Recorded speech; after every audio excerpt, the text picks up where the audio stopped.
Hi, I'm Ryan McDowell, and you're listening to the Dynasty Hot Seat.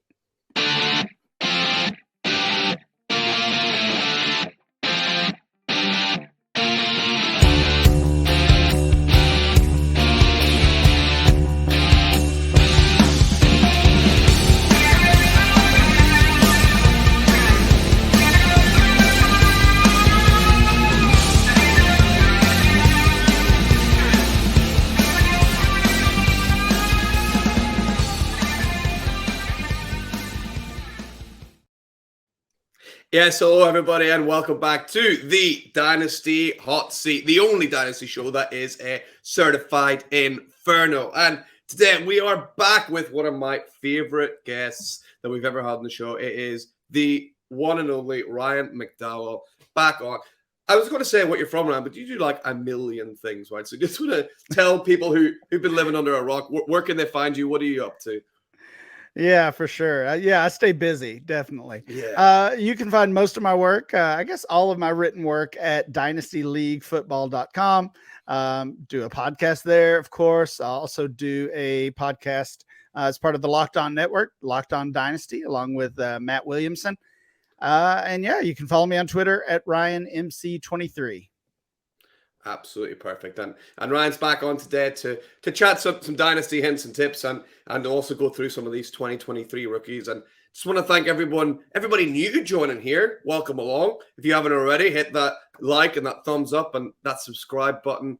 Always means a lot. So without further ado, Ryan, we're going to get into some of your hints and tips. So how many you got for us today, and where do you like to start? Yeah, I got three today, I think. Cool. And they're kind of connected, but I think it'll work. Yeah. The first one that I was thinking about, and I feel like I've been talking about this a lot on shows and in articles, is just how important tiers are in dynasty drafts. So as you're preparing, whether it's an upcoming rookie draft or you've got a startup coming up, tiering those players and knowing where the teardrops are, knowing when you're running out of players in a certain tier is so important. And as far as how to come up with that, you've got some options. Obviously, you can check out Dynasty League Football. You can check out any content creator or dynasty site that you trust and rely on, or you can just make your own. Create your own rankings and then find where you really see those gaps in value, and that's you creating tiers. So I think that's a huge piece of team building, drafting. It really kind of encompasses all of that. Yeah, I love that. And that's some of I always feel like that's a savvy, veteran move almost in Dynasty, is creating within the same tier for a player, but getting a little bit extra with it. So keeping in the same tier, but maybe getting an extra third or an extra second. So you're still happy with the player you got. Plus you got this extra piece to do what you want with. So yeah, I think that, having those tiers is a really, really good tip for anyone listening. And yeah, I love that for a first tip. What you got for us for a second one? Or do you have more to say on that? Sorry. Well, no, I was just going to say, I think it's a huge piece in drafts. It kind of tells you when you should be moving up, when you should be trading down in startup drafts. It really is going to key you in on rookie draft value. I think a lot of times we think about first rounders and second rounders, and the reality is we should be looking at tiers. There might be a hard tier drop from 110 to 111, for example, in rookie drafts. And if that's the case, then that 111 may have similar value to the 202 or 203. So don't get locked into those rounds. Sorry, go ahead. Oh yeah, no, I was just saying you're 100% right. I don't have too much to add to that. Yeah, completely agree. The second thing I wanted to talk about is, and this kind of seems obvious, I guess, but it's one thing I always try to do, especially in startup drafts, is just focus on players and assets that can gain value. And we see it a lot right now with veterans. This time of year, it's kind of all hands off. Nobody wants these veteran players, even if they've been some of the top producers in recent years. And I mean, the truth is, once a player gets to a certain age or a certain point in their career, they're just not going to gain dynasty value. So because of that, you know, I want to build my team based on players and draft picks as well. Attaining those future picks is a big deal. But gaining those future pieces that will continue to gain value is a big part. Yeah, you're absolutely spot. And Dynasty really is all about that, right? It's just about just getting value, right? The more value you get, the more chance you have of hitting, you know, in your draft or hitting in your startups. Just accumulate as much value as you can, and then use things like you said, like the start of this kind of linked together. Like use those tiers to use that extra value you might get to, you know, to build a winning dynasty team. So yeah, absolutely love those tips, Ryan, for everyone listening. And what we're going to do now, though, is we're going to get into what the people really want, right? It's rookie season. People want what you're thinking about these rookies coming up. So let's have a little look. Then we'll pull up our sleeper mock draft, and you can see here we got the rookies preloaded up. Ryan, we're just going to go through each one, and you're going to say what position you would take each player and why. Starting at the 101, it is a super flex draft, but I mean 101, I'm going to predict is the same for everyone else, right? Yeah, I don't think I'm going to stray too far here. I still am going Bijan Robinson with that 101, even in the super flex format. I have kind of found myself over the past couple of weeks being more open to taking one of those quarterbacks, depending on how landing spots and ultimately the draft order goes for those guys. But for now, knowing what we know, I think this has to be Bijan Robinson. You know, he's already being valued as a first rounder in dynasty startups. So to be able to get a top 5, top 6, you know, top 10, and we're playing here super flex, so a top 10 or 12 overall player with a rookie pick is just a huge advantage over the rest of the field here. Yeah. Is he your running back 1 in Dynasty already without even playing a snap? Yeah. I think, he's got to be, I think, unless he goes somewhere absolutely ridiculously stupid, like I don't know, the Colts draft him or something, right? He's got to be the 101, right? Well, we saw that we saw the mock draft this past week from Daniel Jeremiah, I believe it was, that had Bijan going to the Patriots. So that would be a rough landing spot for sure. You know, honestly, in Superflex, that might be enough to push me to one of the quarterbacks. You know, that's going to hurt his value. It's going to hurt Ramondre Stevenson's value, and it could boost up those quarterbacks in a single quarterback league. It would still be Bijan pretty easily. Yeah, I almost want to see that just to see like the earthquake. Come on, right? Max.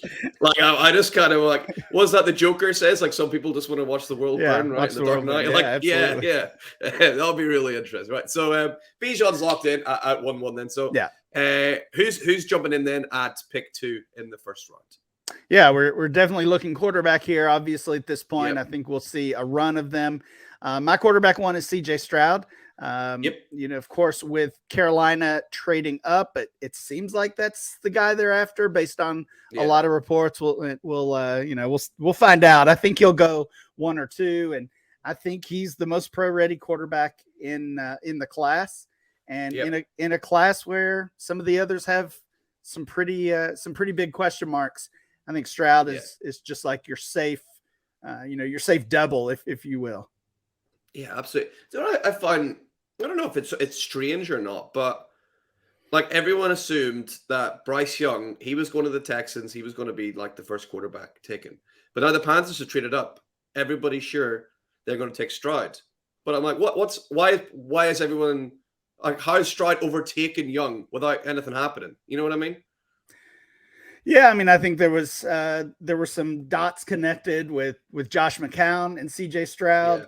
I'm not sure honestly what it is beyond that either, that that it became so clear that Stroud was the guy for them. But that certainly seems to be the way it's going lately. I agree. Yeah, it looks like it. Yeah. So I think CJ Stroud locked in at pick 2, and then who's jumping in at pick 3 then? Yeah, I've got Bryce Young here. I mean, I've got the same concerns as everyone else as far as his size. Yeah. Really just injury related is the main reason that I'm worried about that. Not, not can he see over the line or some of those things, but just can he, at his size, can he play in the league and, stay healthy basically. So young though certainly has tons of upside, and we are pretty certain he's going to be a top 2 pick in the NFL draft. So I think this is a nice spot for him. Yeah, I agree. And the Texans sort of making moves to address that offensive line, which gives me, gives me a bit more hope for Bryce Young, because if they're going to bring him in, they have to protect him, or he's not going to last long. So I think that's encouraging for him for now, anyway. Right, Young is locked in. Perfect. Who's in it for then, Ryan? I'm going to stray from the quarterback position here. Okay. And I think we talked about Stroud being a safe pick. I think this next guy is a safe option, but I think he also has a ton of upside. I'm going JSN, Jackson Smith, and Jigba here. Already seeing JSN being valued as a, as a top 20 dynasty rookie, dynasty wide receiver already. Yeah. Yeah, and he's good here. Yeah, he's kind of a guy as well that, like, I'm not really worried about where Smith and Jigba goes. I think he's a guy that's, potentially quarterback proof coming in. He's just so I love the way he changes direction. I think that's such it's like a thing of beauty watching him just kind of glide around, and that's going to translate so well to the NFL now. I think maybe in prior years people would have been worried about, like, is he definitely like big enough? Is he going to just play like from the slot? In today's NFL, he's almost like perfect, especially for Dynasty, right? He's going to be such a target hog. Yeah, and I think it's interesting. It's a good thing for him, but, he missed virtually the entire season this past year, and that's not even being discussed. I think it's something to kind of keep in mind. I think it just shows how complete of a wide receiver he really is. Yeah, absolutely agree. So Smith and Jigba locked in at pick 4. So who's coming off the board at pick 5 then for you, Ryan? Going back to the quarterback position, going with Anthony Richardson here, 5 overall. Obviously, he's been gaining value in the NFL circles with reports of him going as high as 3 or 4 overall in the NFL draft. And I obviously get the concerns with Richardson as far as completion percentage, accuracy in general, and just really can't he even play the position in the league. But like so many others, his upside is hard to ignore. So at this point, we're swinging for upside with this pick in the middle of the first, and Richardson in that super flex format is a good one to chase. Yeah, some of my favorite things about Richardson at the minute are he's being mocked to like the Colts. He's being mocked to like the Seahawks or even like the Lions. And I like that because all 3 of those teams have got like quarterbacks who can start next year. Even like Gardner Minshew, the Colts brought in, he could do a job for a year. I think that's going to be amazing for Anthony Richardson if he doesn't play next year and like sits and learns and gets better. That would make me draft him even higher, which is weird to say. I would draft him higher if he wasn't playing. Yeah. So I totally agree. I think that would be viewed as a positive. And for whatever reason, pre-combine mocks, the popular pick for the Colts at 4 was Will Levis. And at the combine, I had the fortune of going, and Levis said that at that point he hadn't even met with the Colts at all. So for a team to have an early pick, have a quarterback need, and not to have met with one of the top prospects is pretty telling. Now, that's been a few weeks. Maybe they've met since then, and maybe that's nothing to even factor in. But at that point, all we heard were about these meetings between players and teams. And for Levis to say he hadn't met with the Colts, that made me think that Anthony Richardson at 4 was a possibility. Yeah, and I'm sure we'll get a chance to talk about Will Levis in a little bit, but for now we'll lock in Anthony Richardson and move on to pick number 6. So who are you thinking for this position? Yeah, this is we're just going with the top guy here. That's Jahmyr Gibbs there on the list. I think it's a pretty easy pick right now. This could turn into a guy like Levis. It could turn into maybe one of the other wide receivers, but Gibbs is a super exciting prospect, being comped lately to Jamal Charles. That's one I've seen several people put out, and that is definitely enough to get hopes up for dynasty managers, get us interested in the upside of Jahmyr Gibbs. Yeah, absolutely. I had Garrett Price from the Dynasty Nerds on here. He said the exact same thing. He said Jamal Charles, and I said, "It's like you need to slow down. I'm a Chiefs fan. You're giving me like goosebumps here, Garrett. I can't. You can't just say Jamal Charles in front of a Chiefs fan and expect me to stay calm." So yeah, Gibbs, love the upside of him. I think he's going to be a really, really good player, and hopefully, my only concern is sometimes NFL teams are crazy and they draft people like Clyde Edwards-Helaire and Josh Jacobs up until last year, and they don't throw them the ball for whatever reason. But I'm hoping if you draft Gibbs, you see that's what he does. So yeah, hopefully he does that, and it doesn't end up in New England. Yeah, right. Oh gosh, yes. Yeah. Sorry, go on. Yeah, 1.07. I do think we were talking about tiers earlier in the show. I think this is, at least right now, I think this represents a tier drop from Gibbs to the next options here. Right now I'm going Jordan Addison. He's my wide receiver 2 in the class. I think he ends up being drafted in the NFL draft higher than Quentin Johnston or any other wide receiver beyond JSN. So I'll settle for Jordan Addison here, but certainly like his game a lot and a solid value here. Yeah, completely. I don't have too much to say about Jordan Addison, actually. Yeah, he's just like real solid, good player, right? There's not really too many holes to pick in his game at all. Yeah, that's how it feels. You know, we've seen debates on many of these other players, both in kind of NFL draft circles and fantasy or dynasty. But you're right. There's not much. There hasn't been much talk about Addison. He's just kind of slotted in wide receiver 2, maybe the wide receiver 3. I think it's just that waiting game to see how early he gets selected, and obviously which team. That's that last piece of the puzzle that we are waiting on. Yeah, absolutely. But yeah, great value at 1.7 to get someone like Jordan Addison. So yeah. So who's in there for 1.8 then for you? Now we'll go with my guy from Kentucky. We'll go Will Levis here at 8. And this is certainly impacted by the format, that Superflex format, knowing it is so hard to get quarterbacks. His value seems to be falling off a little bit. We've seen some mock drafts where he's falling out of the top 10, sometimes even out of the top 15. So I don't think at this point I would be shocked. Tampa Bay at 19, I believe, has been a popular spot for him to be mocked. But I think that would also be a great landing spot for him.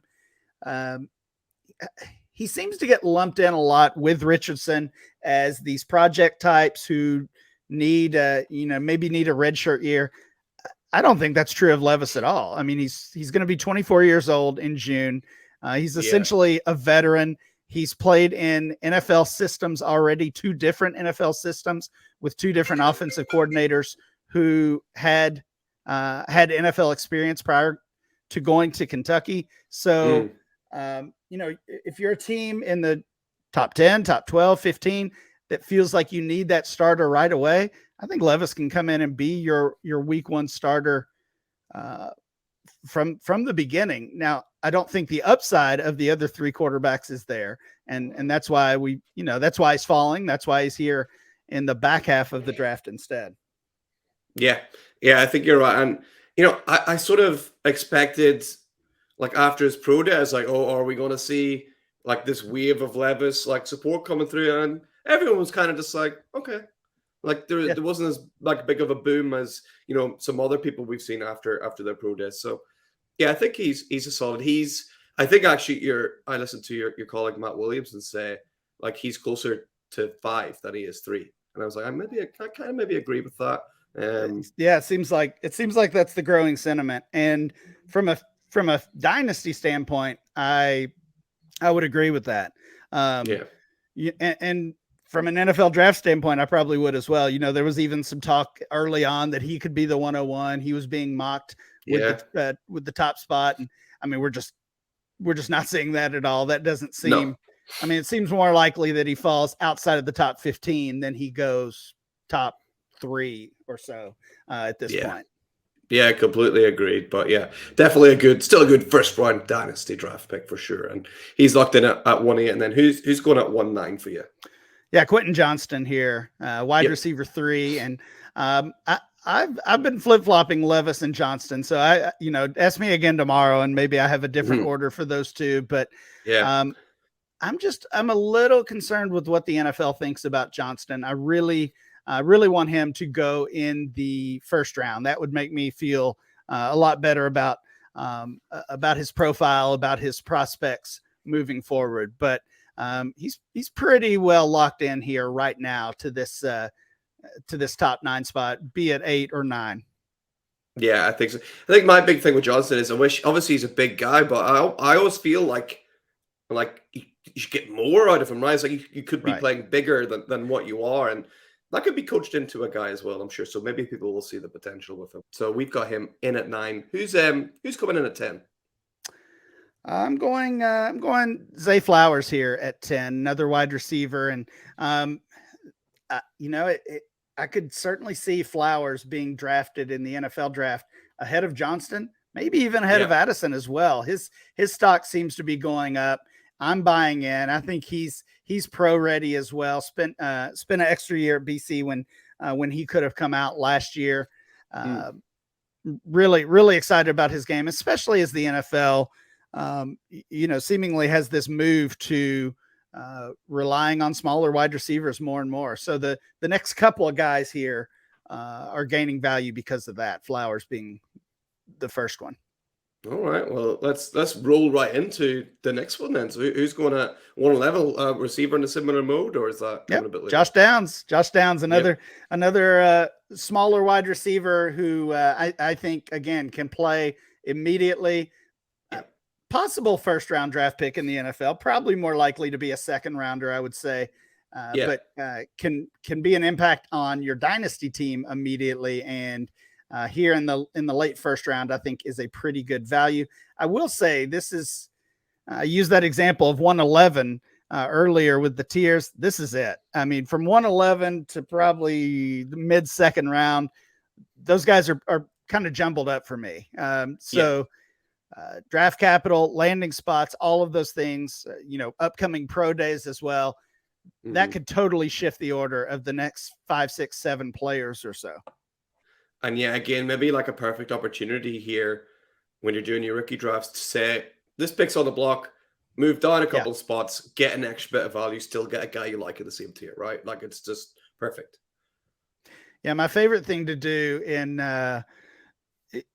in some leagues, especially earlier in the off season, is if you're going to have that late first rounder, if you're going to end up with a 111, I play a lot of my leagues on my fantasy league, and it just says future first rounder. And if you can trade that future first rounder for a future second rounder and something, right, get an upgrade somewhere else, you might end up dropping from the 11 to the 14 or 15 overall, but you're picking up that extra piece, maybe an extra draft pick. And it's a lot easier to do before they actually have the numbers on them and make it so obvious, but still something to look at right now as well. Yeah, and there's maybe no better feeling in Dynasty Fantasy Football than trading back a few spaces and then you still get the guy you're going to pick get your anyway. guy. Absolutely. That's the best. I love it. Yeah, so who's going to round out the first round for you then at 12? Yeah, I think that could happen a lot this year, actually. I think so. Last one is pretty clear. Last one in the first round, pretty clear for me because I think this is another teardrop after this player. I'm going Zach Charbonnet here, the running back, RB3. So have seen a lot of praise for his game, and honestly, looking at the board, I already feel like I'm too low on him. Maybe he could have moved up a couple spots as well, but. All of these running backs, and we'll talk about several of them coming off the board, especially in the second round, they're all going to be impacted by that landing spot. We're already viewing running backs in kind of short windows. I think that's been a dynasty trend is let's not look at a 3-year, certainly not a 5-year window for these running backs. Let's view them 1 or maybe 2 years at a time. So in that case, an early day 3 running back that lands in a perfect situation is going to be drafted ahead of a day 2 running back in a cloudy spot. So, Charbonnet, like I said, several of the names that we'll talk about here in the second round are going to be kind of in that mix for that RB3 spot. But I think he's certainly the leader right now. Yeah, definitely my leader for the moment anyway. But you're right, that could all change with landing spot for sure, or capital, or who knows. But for now, I think he's good value at 112. So that's the end of the first round. Who's kicking things off in round number 2 for you? I don't feel great about this one. So I could see this player falling for sure from where I currently have him ranked. But I've got Jalen Hyatt here at 13. Yep. Kind of the wide receiver version of Levis, because his value seems to be dropping a little bit here. Was being projected as a first rounder early in the process, and seems like the experts have kind of backed off that a little bit. I think the concern here is really, what is his game? Is it just that speed game?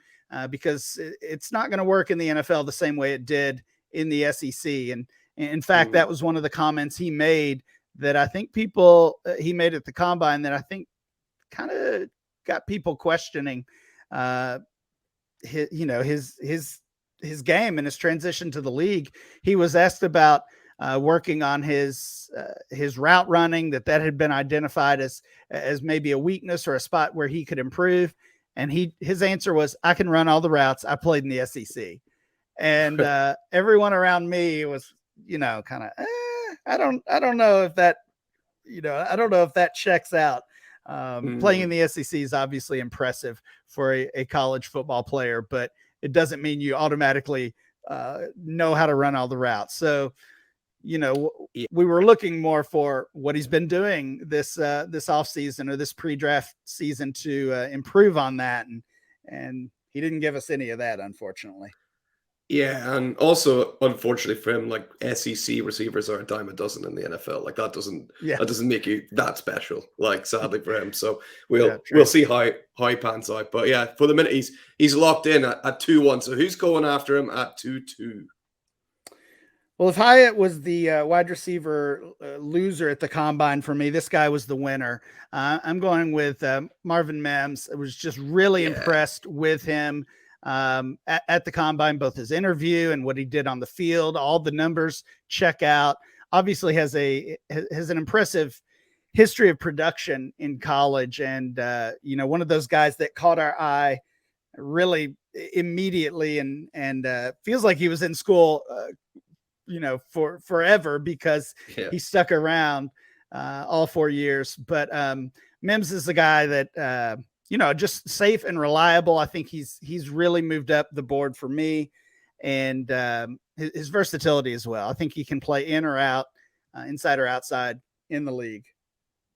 I was shocked by how fast he was. Yeah. Like, I knew he was quick, but I was like, he ran a faster 40 than Jalen Hyatt, I think, right? That was surprising for me. And you're right, absolutely smashed the combine. So he was a guy I was like, oh, Marvin Mims might be my like sleeper pick. I'm like, well, think about that. Like, that's not happening anymore. People know this guy.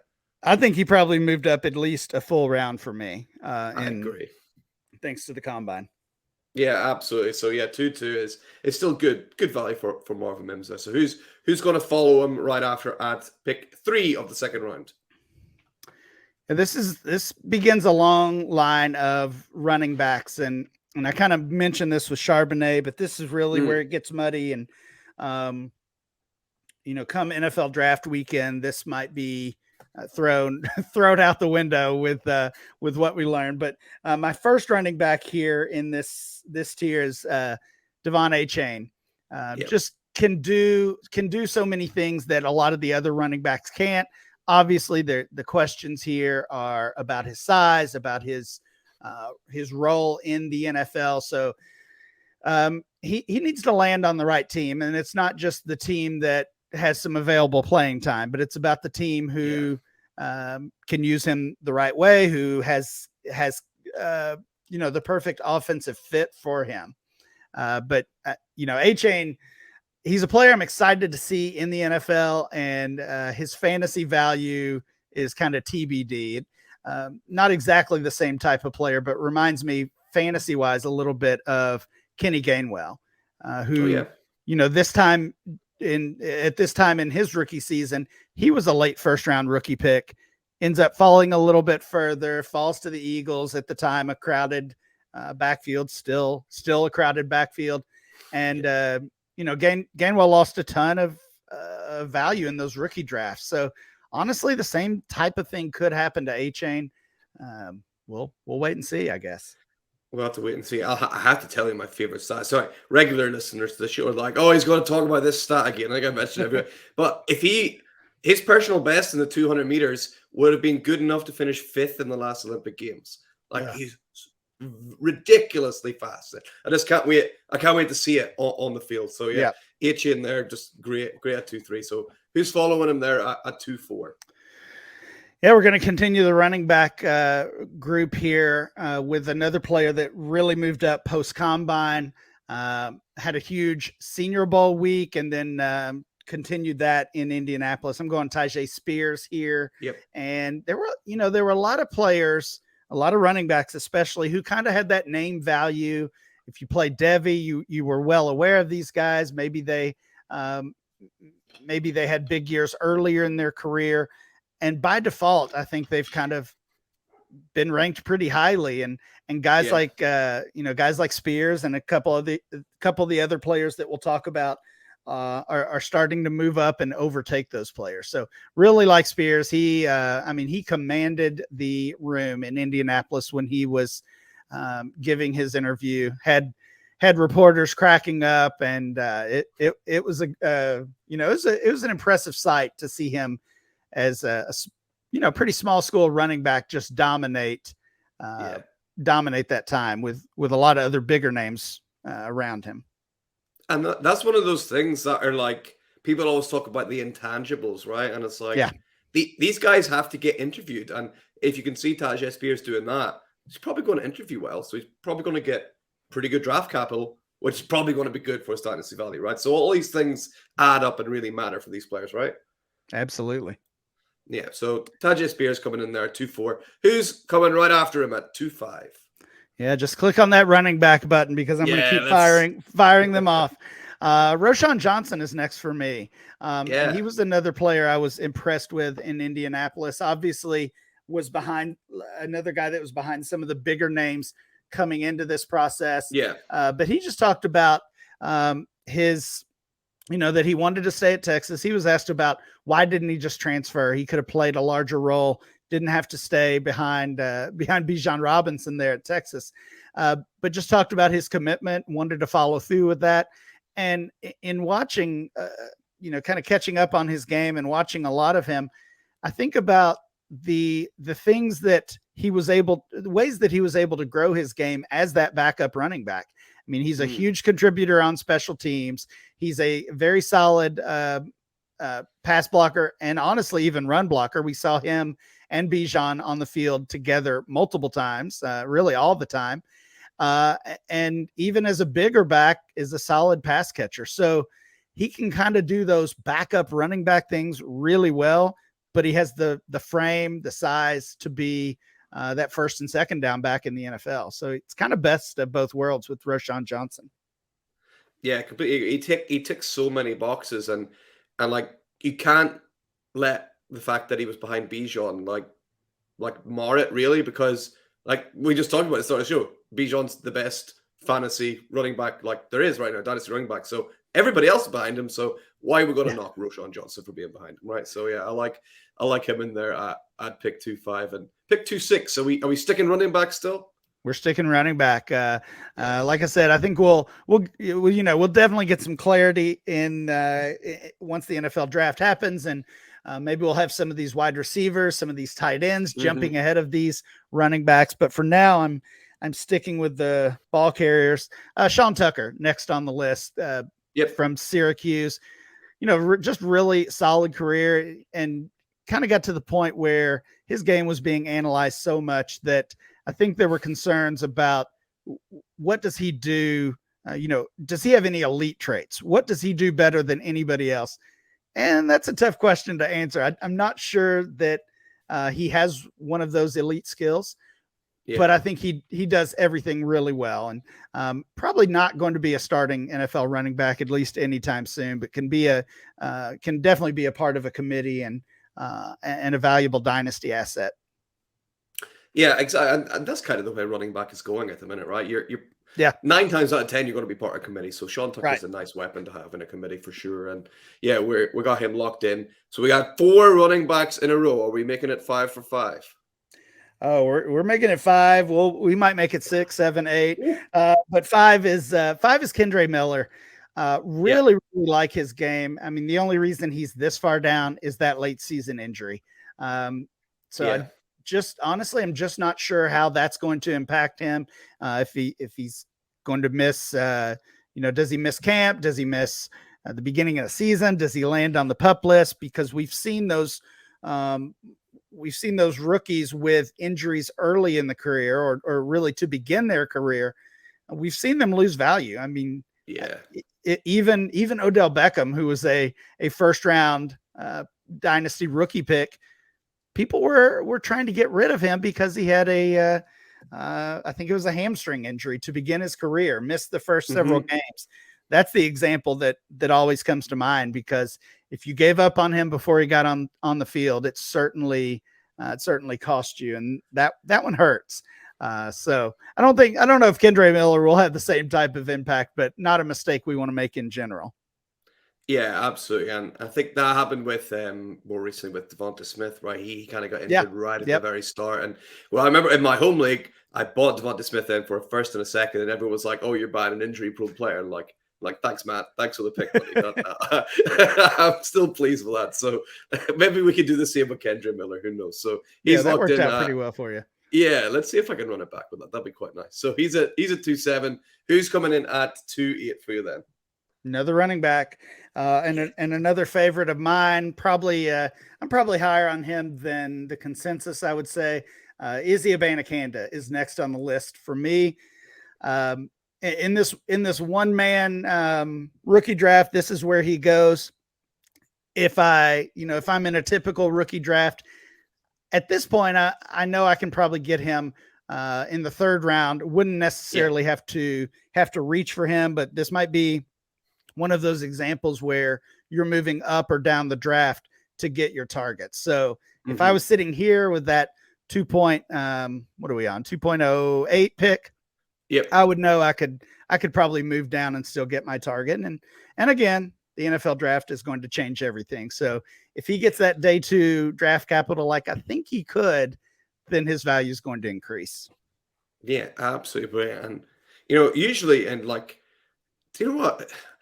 I don't know if this is like a different year than normal, but there's some awesome, like, just names in this draft, right? Like Izzy Abanikanda, like Jackson Smith and Jigba, Tank Bigsby, like it's got to be 101 for best names in a long time, right? Yeah, we got some good ones for sure. Yeah, absolutely. So he's locked in at 2.8. Who's coming in at 2.9 for you then, Ryan? Yeah, one of the guys you just mentioned, Tank Bigsby. We'll stick with that running back theme, and it feels a little bit like a cop out right now because I'm really just grouping all these running backs in one big tier. But that's because we've got their college film. That's piece number 1 of the puzzle. We've got their testing measurements in most cases. That's the second piece, and that third piece to really analyze the incoming rookie is draft capital and landing spot. And we don't have that right now. So until that really breaks up this running back tier, I'm going to stick these guys together. Bigsby, another guy who had that name value, came in as an SEC running back and a very successful one. And if you had asked me, a year ago, I would have said maybe he's the RB2 or 3 in this class. And here he is, much further down the list, maybe even outside of the top 10 rookie running backs for some. So it's been a rough last year or so for Bigsby value wise. Yeah, well, I'd say I'm this complete recency bias as well, because just yesterday I rewatched some of Bigsby's film, and it was the game he had against Old Miss where he just completely tore them apart. I'm like, this guy's moving up my board.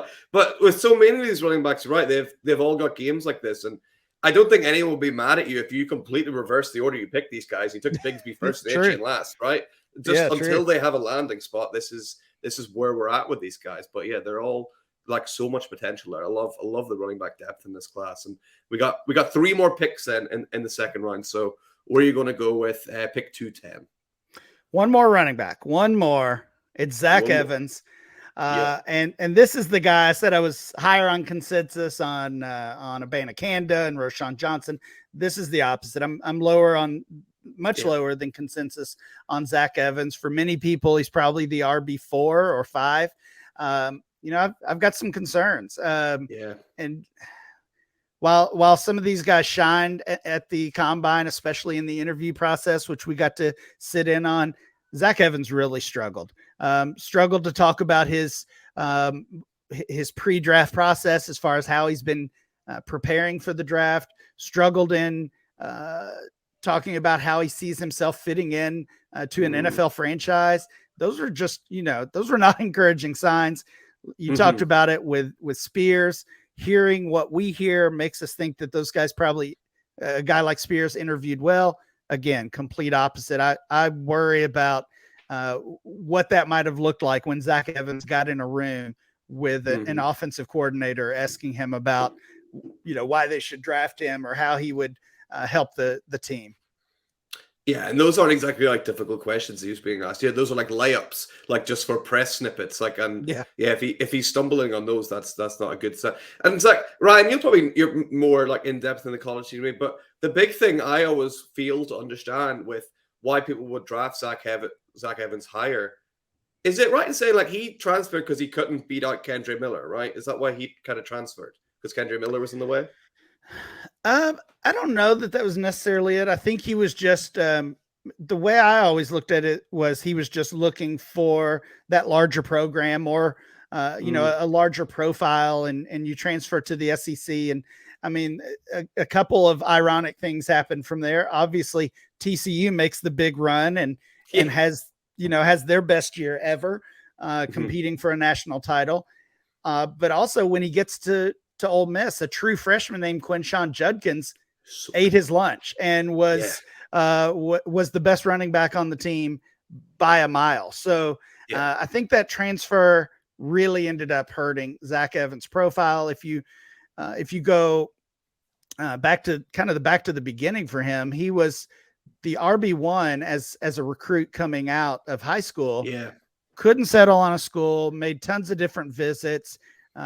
Really just couldn't make up his mind and finally settled on TCU. But it was a messy recruiting process for him, and that's another thing that I think just kind of left a bad taste in some people's mouths about Zach Evans' game. Yeah, he's a guy. I just have a feeling I'm not going to come away with any Zach Evans next year. Actually, I think people are taking him too high for I would. I think he's I'm probably not going to get many of them, but he's in there at 210. So you got 2 more picks left of the second round. So who are we going for, Ryan?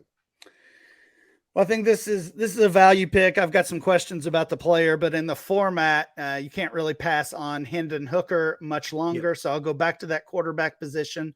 We did see we're starting to see Hooker be mocked as a first rounder potentially in the NFL draft. Daniel Jeremiah had him being drafted almost right behind Will Levis in his latest mock draft. Certainly, if Hooker ends up as a first rounder, he won't last this far, even when with the questions about him. He's also going to be a 24-year-old rookie, also coming off an injury. So we'll see. It's going to be tough to really evaluate his game early on. But again, at this point in the rookie draft, in that super flex format, tough to pass on Hooker. Yeah, I agree. I think that's nice value for sure. And there's like a small chance that you could hit an absolute. If you got the 101, you could like hit a slam dunk, getting Bijan and then Hooker at 2-1, right? That'll be like quite. Oh, not Hooker at 3-1. Sorry. You could get like Bijan, someone else at 2-1, and then you could sneak Hooker at 3-1 if you're really lucky. I think that'll be a slam dunk. So who's coming in then as the final pick of today's draft at the back end of the second? I'll go back to the wide receiver position. There's really lots of ways we could go here. We haven't named a tight end yet. I like all four of those tight ends, but I think the depth of the position is going to hurt their value in rookie drafts, right? Like why draft Michael Mayer with the early second when you can get Luke Musgrave with the early third, something like that. So for me, that's why you didn't see any tight ends picked today. But here I'm going Rashee Rice, the wide receiver. Another player that I think might be falling down ranks and draft boards. Didn't have an especially great combine, didn't stand out necessarily in any way. So draft capital on him, or projected draft capital, I should say, is kind of all over the board. If he gets that day two draft capital, I'll feel good about this spot, and he could actually jump ahead of some of those running backs that end up falling. But if he falls into day three, he's just going to get lost in the shuffle, I think. Yeah, and I think you're the first person to take Rashee Rice on the show so far. Do you maybe tell us very quickly what's like your favorite like standout features about Rashee Rice?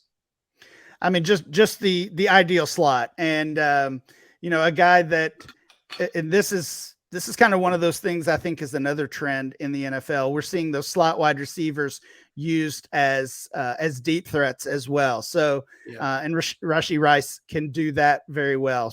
That's kind of the one thing that stands out for me with him. But a player that I've really liked throughout this process of kind of catching up on all the rookies.